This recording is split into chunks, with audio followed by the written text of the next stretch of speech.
Hey friends, a few simple applications can boost the performance of your computer, and the best part is that Microsoft introduced the beta version of the Microsoft PC Manager app. Now, this isn't available on the Microsoft Store right now, but you can download it from pcmanager.microsoft.com. So, it is Microsoft's own application, it's not a third party application. I will share the link in the description section of this video. All you need to do is download and install this application, and I have already installed it. So let us see how it works. So it says that to boost your PC performance, click on boost. That is it. That is it. And then it would immediately mention performance boosted. After that, you can also click on storage management and deep clean your PC, which is very different from the deep clean tool, the disk cleanup tool, which is inbuilt into the computer.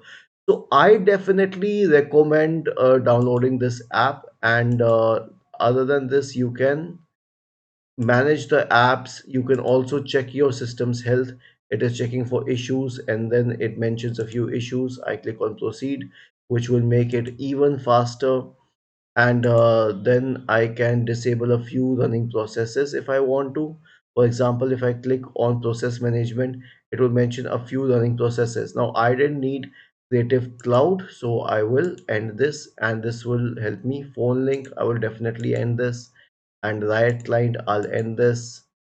And this one, Adobe IPC block, I don't know what this is. And I will end this, and this will boost my system's performance. So this one app brings all the facilities of the task manager and the disk cleanup tool and Windows Defender and the performance versus appearance settings in one single application. So why aren't we downloading it? We should definitely download this, and it's free, of course. It's a Microsoft product, so we can trust it. If this video gave you value, then please subscribe to the channel. Otherwise, let us know in the comment section on how we could improve on the video further. Thank you for watching this and have a nice day.